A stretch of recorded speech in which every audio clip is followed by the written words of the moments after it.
Siti Masyitoh adalah seorang muslimah yang hidup di zaman Fir'aun. Karena kesalehannya kuburan wanita mulia ini sangat wangi dan dipuji Rasulullah. Muslimah saleha ini hidup di zaman Fir'aun. Namanya Siti Masyitoh. Ia menjadi pelayan yang mengurusi anak-anak sang raja Fir'aun tersebut. Siapa sebenarnya ia? Bagaimana pula perempuan pelayan raja ini bisa tercatat sebagai perempuan mulia yang dikenang oleh Rasulullah Shallallahu Alaihi Wasallam? Kisah Siti Masyitoh ini diriwayatkan dalam hadis Ibnu Abbas radhiyallahu anhu. Ketika Rasulullah Shallallahu Alaihi Wasallam berisra Miraj, beliau mencium aroma sangat harum. Penasaran, Nabi Muhammad Shallallahu Alaihi Wasallam bertanya kepada malaikat Jibril, "Harum apakah itu wahai Jibril?"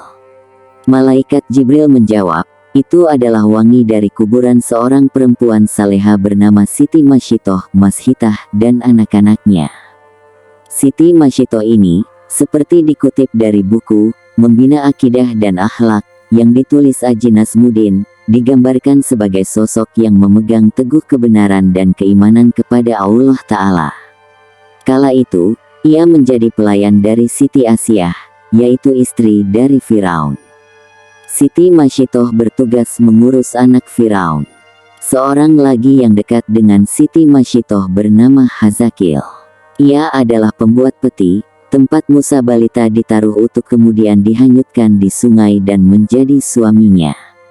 Siti Masyitoh dan suaminya ini sudah beriman pada Nabi Musa, namun mereka menyembunyikannya dari Firaun. Namun suatu ketika, Masyitoh menemukan suaminya telah meninggal dengan cara mengenaskan, yang ternyata dibunuh Firaun karena ketahuan sebagai pengikut Musa alaihi salam. Masyitoh sangat sedih melihat kondisi suaminya. Namun ia bersabar dan berserah diri kepada Allah. Ia berkeluh kesah ke istri Firaun, Siti Asyah. Sang istri raja ini pun memberikan nasihat agar Masyitoh dan anak-anaknya sabar. Namun, ia bisa membaca isyarat dari Siti Masyitoh yang beriman kepada Allah. Di akhir nasihatnya, Asyah mengatakan bahwa selama ini dia juga beriman kepada Allah, tapi menyembunyikan di hadapan suaminya. Sepeninggal suaminya, seperti biasa Masyitoh menjalankan tugasnya sebagai perias putri Firaun. Ada kisah sepele, tapi berdampak besar. Gara-gara sisir yang terjatuh, akhirnya terungkap jati diri Masyitoh. Saat itu Masyitoh sedang menyisir rambut anak Firaun. Tiba-tiba sisir dalam genggamannya terjatuh. Ketika mengambil lagi sisir tersebut, bibirnya refleks mengucap, "Bismillah." Ucapan itu membuat anak Firaun terkejut. "Apakah ucapan yang kamu maksud adalah bapakku?" tanya anak Firaun. Siti Masyitoh dengan jujur mengatakan bahwa maksud kata itu ialah Tuhan sesungguhnya, bukan ditujukan untuk Firaun. Yaitu Robku, juga Rabb ayahmu, yaitu Allah. Karena tiada Tuhan selain Allah, katanya. Jawaban itu membuat anak Firaun tersinggung, berarti ada Tuhan lain kecuali bapaknya.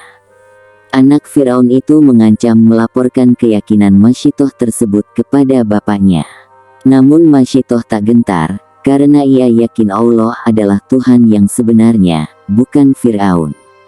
Laporan anaknya membuat Firaun murka. Ia tidak menyangka, pengasuh anaknya adalah pengikut Nabi Musa. Masyitoh dipanggil lalu ditanya oleh Firaun, "Apakah benar apa yang disampaikan anakku? Siapakah Tuhan yang engkau sembah selama ini?" Masyitoh tidak mengelak tuduhan itu.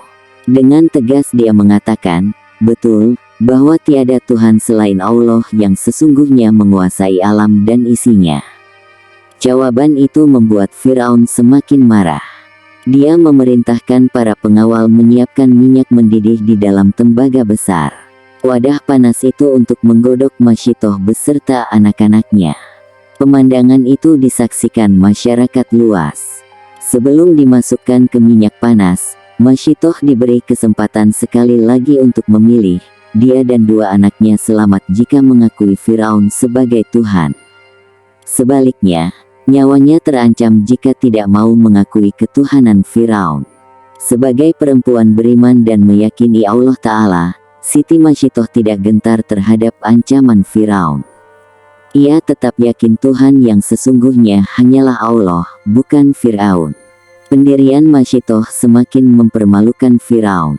Raja kejam itu memerintahkan pengawalnya melemparkan anak Mashitoh satu persatu di hadapan ibunya hingga yang terakhir bayi yang sedang menyusu dalam pelukan Mashitoh. Ibu mana yang tega menyaksikan satu persatu anaknya tergerus minyak panas. Ketika giliran bayi terakhir akan dimasukkan tembaga panas, Mashitoh sempat ragu. Kekuasaan Allah menciptakan bayi itu tiba-tiba bisa bicara. Jangan takut dan sangsi, wahai ibuku. Karena kematian kita akan mendapat ganjaran dari Allah Ta'ala, dan pintu surga akan terbuka menanti kedatangan kita. Riwayat lain, bayi Mashitoh meyakinkan ibunya, sabarlah wahai ibuku, sesungguhnya kita dalam pihak yang benar. Wahai ibu masukkanlah, karena sesungguhnya siksa dunia lebih ringan daripada siksa akhirat. Hari Ahmad. Kekuatan anaknya membuat keraguan Mashitoh hilang. Dengan yakin dan ikhlas kepada Allah, Mashitoh membaca, Bismillahi tawakkaltu, 'alallah wallahu akbar. Siti Mashitoh dan bayinya terjun ke minyak mendidih.